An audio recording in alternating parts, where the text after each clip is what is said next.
అలసిన వానికి ఓరడించు మాటలు. సహోదరుడు భక్తి సింగ్ గారి పరిచర్య నుండి సేకరించిన అనుదిన ధ్యానములు. ఏప్రిల్ 19. ఎవడును ఇద్దరు యజమానులకు దాసుడుగా నుండనేరడు. మత్తయి సువార్త 6:24. మనము 2వ దినవృత్తాంతంలో 18వ అధ్యాయంలో యెహోషాపాతు యొక్క పతనము ఆరంభమవుటను చూడగలం. కానీ మనం జాగ్రత్తగా చూసిన ఎడల 17వ అధ్యాయము 13వ వచనంలో కథ నిజముగా ఇచ్చట మొదలైనట్లు కనుగొనగలము. యూదా దేశపు పట్టణములలో అతనికి బహుధనము సమకూర్చబడెను. మొదట యెహోషాపాతులోని ఈ బలహీనతను స్వల్ప విషయంగా పరిగణించవచ్చును. కానీ ఈ చిన్న బలహీనతయే గొప్ప పతనంలోనికి నడిపించిందని జ్ఞాపకం ఉంచుకొనవలెను. యెహోషాపాతు అంతకంతకు గొప్పవాడై ఐశ్వర్యమును ఘనతయు కలిగిన వాడాయను.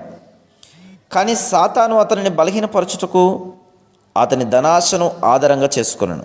అదేవిధంగా సాతాను నీ జీవితంలో నెమ్మదిగా చిన్న చోటు చేసుకుని ఆ తర్వాత నిన్ను సంపూర్ణముగా క్రిందికి పడద్రోయును.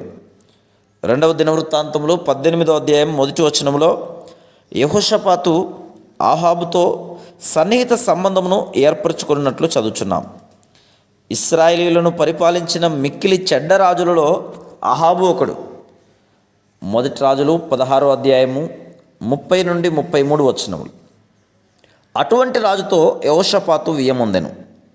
లోకములో ఐశ్వర్య ఘనతలు గలవారు తమ వలనే ఐశ్వర్య ఘనతలు గలవారితోనే స్నేహం చేయవలనని శోధించబడుదురు. ఎవరైతే ఐశ్వర్యమును ఉన్నత స్థానమును కలిగిన వారుగా ఉందరో అట్టి వారందరితో స్నేహ సంబంధములు కలిగి ఉండవలనని కోరుదురు. అనేకులు టీ పార్టీలకు విందులకు వెళ్ళనిష్టపడటం గల కారణం మంచి ఆహారం కొరకు మాత్రమే కాక ప్రముఖులైన వ్యక్తులను అచ్చట కలుసుకున్నటకు వీలగునని కూడా వెలదరు. వారి స్నేహితులతో నాకు ఫలానా వ్యక్తి, ప్రసిద్ధికెక్కిన వ్యక్తి తెలియను, నీవు నా దగ్గరకు రమ్ము, నేను అతనితో మాట్లాడి మన వ్యాపార విషయం లేక నీ ఆఫీస్ సంబంధమైన విషయం వెంటనే సరిచేయబడినట్లు చూచుదును అని ఆ విధంగా చెప్పుకొనుట వారికి ఎంతో తృప్తిని కలిగించును. ప్రపంచంలోని గొప్ప వ్యక్తుల వెంట పరుగెత్తవలనని కోరిక కొన్నిసార్లు విశ్వాసులలో, దేవుని సేవకులలో కూడా కనిపించును. నీవెల్లప్పుడూ నీ పిల్లల విషయము, ఇతరుల పిల్లల విషయము, వారిని కళాశాలలో చేర్పించుటను గూర్చి, వారి వివాహములను గూర్చి ఎల్లప్పుడూ తీరిక లేక ఉన్నేలా ప్రార్థన కొరకైన నీ భారము క్రమేణా తగ్గిపోచుండును. నీవు లోక సంబంధమైన మార్గములను పద్ధతులను అధికంగా అనుసరించి లోక సంబంధమైన స్నేహితులతో రాజీ పడదువు. నీవు దేవునికి ఆయన వాక్యమునకు అతి తక్కువ ప్రాధాన్యతనిచ్చుదువు.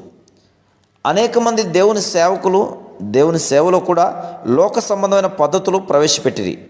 అటువంటి లోక సంబంధమైన జీవితము నీ జీవితంలో గొప్ప ఆత్మీయ నష్టమును తీసుకుని వచ్చును. Praise the lord.